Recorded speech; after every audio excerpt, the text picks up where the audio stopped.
To have a long career, that's the goal, to be in the league for 20 years. I tell you, that's the goal. Artis Gilmore told me one time, he played for Chicago, he said, if you expect to play a long time in this league, you better quit mopping up the floor. And I thought, well, he's crazy, because that's what basketball is all about. Bird takes it away from Wilkins, goes to the floor and gets it up ahead. And it's just basketball. At the end of the day, it's just basketball. Larry Bird doesn't talk much these days. The man who built a Hall of Fame career by backing up every word with action has mostly stayed silent while modern NBA players argue about who's the greatest. But according to sources close to the Celtics legend, something Kevin Durant said on LeBron James' podcast finally pushed Bird too far. And what he's reportedly saying behind closed doors is something every basketball fan needs to hear. Yeah, I'm 10, 12 years in, I got 4 MVPs and 4 championships. Like, but do I still want to do this shit?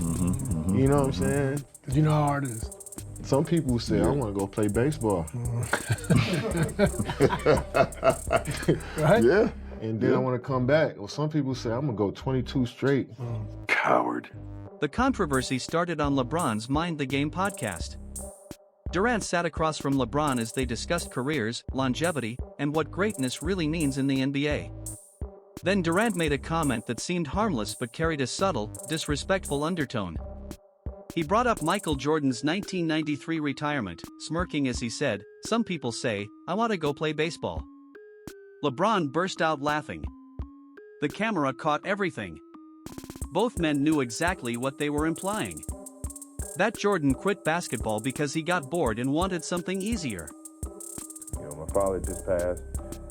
We just finished our 3rd championship season where, we had a lot of different personalities, going against each other. And individual goal was that Magic, Bird, Isaiah never did this.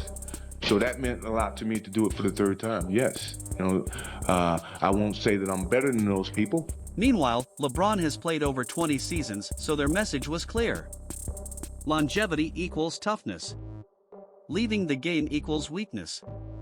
But that narrative completely ignores what actually happened in 1993.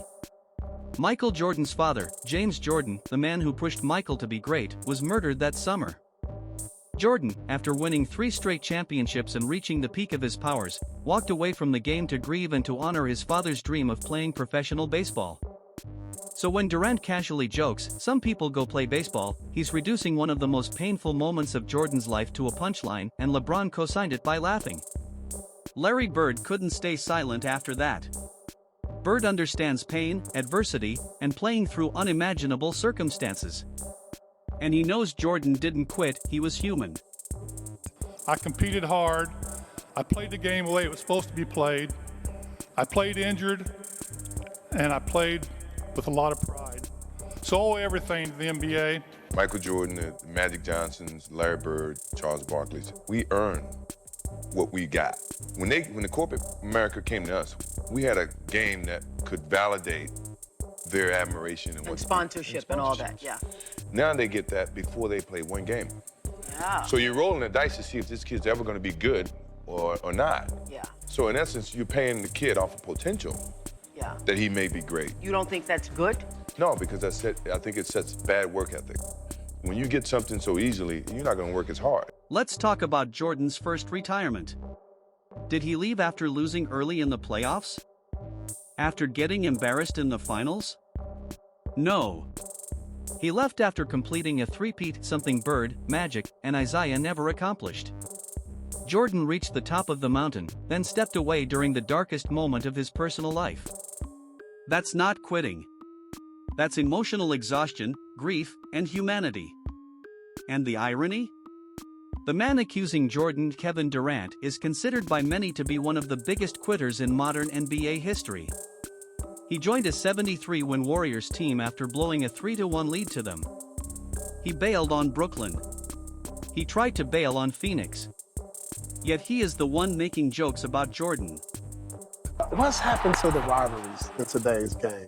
Because they don't hate each other. That's they don't like. See, I hated Larry and every Celtic. I really don't like you, but you my little brother. Now I love you because you out of that green and white. That's what it was, right? You the Celtics, Lakers hate each other, disliked each other. So it made for great TV and people tuning in. And now with, I don't know if it's AAU, I don't know what it is. Now everybody's shaking each other's hand. Everybody like each other, won't go at each other like really hard. Even that's what happened to the All-Star game, see? Yeah. See, the All-Star carried into the All-Star game. Right there. See, we hated the East. Right. I'm coming to bust you. Right. Michael, Isaiah, Dr. J. You can't have one over me. See, I'm coming to get that. Now, see, Magic, this is what I let said. them score 200 to 200. What is that? LeBron and KD and Steve Nash did their little podcast thing, and they always drag the legacy What of is it Michael called? Jordan. Is it called? Was it Cry Me a River? Cry Me a River. I think Cry that's Me a it. River podcast? Oh, my God. I tell you what, man, listen. I was watching that. Revisionist history, they should call it. Yeah, you know what, Mark? Great players don't have to tell people they're great. Yeah, that's true. You let fans do that. You let people debate it on talk radio and podcasts. You know, players don't have to do that. You know, that we all know you're great. You don't have to tell us. You know, when you have to go around trumpeting that you're great and what separates you from all the other people that makes you greater than them, that's a problem. You know, that's a problem. That's why I say it's a Cry Me a River podcast, because you're crying and moaning about what they said. And they were kind of sneak dissing MJ.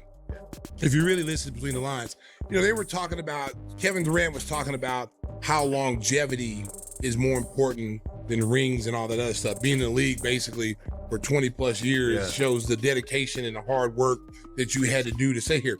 But he failed to mention, you know, the load management and this guy only playing in no more than 3 times in his career, you know, 82 games in a season. Yeah, right. LeBron's only played 1 time 82 games in a season. MJ 9 times in his career played 82 games, plus playoffs and championships. It goes into 115 games. So to listen to these guys discredit the former players and how great they were to you know, basically step on top of them to get themselves higher is really sad. And then there's LeBron. He left Cleveland when things got tough. Left Miami when things got tough. Left Cleveland again when things got tough. Changing teams isn't wrong, it's business.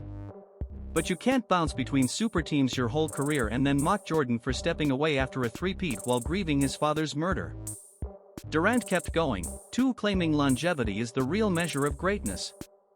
LeBron nodded like Durant was sharing some deep wisdom.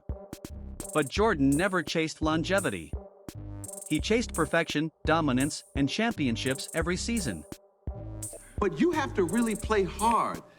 Does that hurt you physically? No, because when I play hard all the time. You know, there's no turn it on here, turn it off here. It's just 110% at all times. We come to practice, he's on one leg. Like he was hurt the second year, he was on one leg the whole year and played 82 games. Like, and so he practiced every day and he played every game on one leg. And so he's like, man, MJ, why don't you just sit out? How can I be the leader of the team and sit out and y'all going through all the credit? I gotta be there. I twisted my ankle, and I had a teammate, David Greenwood. He says, you know, you twist your ankle, young fella, come over and sit with me. You know, this is, you need to. I said, no, man, I'm trying to make a name for myself. There's no way I can sit. You know, I need to get out there and show what I'm capable of. I want to play. I want to win. I want to make an impact. Jordan played 15 years total, really 13 full seasons, but in that short span he won 6 championships, 6 finals MVPs, 5 regular season MVPs, 10 scoring titles, 9 all-defensive selections. That's near perfection. Durant and LeBron combined have played almost 40 seasons, yet their totals barely match Jordan's decade of dominance. Twice the time. Half the accomplishments. Jordan's era demanded toughness. Players showed up every night. The NBA was more physical, travel was brutal, medical staff was minimal. Yet players still played all 82 games regularly. Today's players? The 2020s have the worst availability in NBA history, despite private jets, massive staffs, and cutting-edge sports science. Why? The mindset changed. Like you mentioned a little bit about today's game, because we had Club on here, and He talked about load management. He said, I don't know what the hell that is. Where is it going? And that's number one. And number two, how do we get it back? Even for me, I love the NBA game, but then I turn on to a game, right? And then the stars are not playing because of load management. It's hurting the game. You know, the fans are there to watch me play. I want to impress that guy way up on top who probably worked his ass off to get a ticket or to get money to buy the ticket. You really cared about the guy who sat in the top deck at the Palace in Auburn Hills to watch you when you came to Detroit? Yeah, because I know he's probably yelling at me and I want to shut him up. So if the guys are coming to watch me play, I don't want to miss that opportunity. Now, physically, if I can't do it, then I can't do it. But physically, if I can do it, and I just don't feel like doing it, that's a whole different lens. When Jordan twisted his ankle as a rookie, a teammate told him to sit. Jordan refused. He needed to prove himself. That mentality never changed, even when he became the biggest star on earth. He still played for the fan in the cheap seats who saved money for months just to see him. LeBron has played all 82 games only once in 20-plus years. Load management spread through the league because when the superstar sits, everyone follows. Jordan set a different standard. Even when he broke his foot, he fought to return. Even with limited minutes, he demanded to play in clutch moments, not for stats, but because he refused to let down his team or fans. What do you think of when you hear the term load management thrown around? It shouldn't be needed, first and foremost. You know, I never wanted to miss a game because it was an opportunity to prove. It was something that I felt like, you know, the fans are there to watch me play. I want to impress that guy. You know, it's all about winning championships and winning. Today's players make $95 million and say they can't play 4 times a week. They sit out back-to-backs. They take rest nights. And fans are expected to accept it. Jordan and Bird played fewer than 15 full seasons because they gave everything every night. They didn't pace themselves for year 20, they cared about the game in front of them. And despite shorter careers, they accomplished more than most players who play 20 years. Jordan's generation earned their contracts after proving themselves. Modern players receive max deals before their first NBA game. When Durant says the goal is playing 20 years, he exposes the fundamental difference between eras. Jordan's goal wasn't longevity. It was greatness. And he achieved it in 13 seasons, while Durant and LeBron, after 40 combined seasons, are still chasing his shadow. NBC recently brought Jordan back into the NBA media fold, proving he remains more influential than anyone playing today. According to sources, Larry Bird has been telling close friends, Jordan doesn't need to defend himself. His career speaks for itself. His legacy speaks louder than Durant or LeBron ever could. In the end, LeBron and Durant can laugh on their podcast, downplay championships, or joke about baseball. But they're still measured against Jordan and always will be. Jordan never had to argue his greatness. He proved it. Night after night. Season after season. Championship after championship. Greatness doesn't need 20 years. It just needs dominance, and Jordan delivered that for over a decade.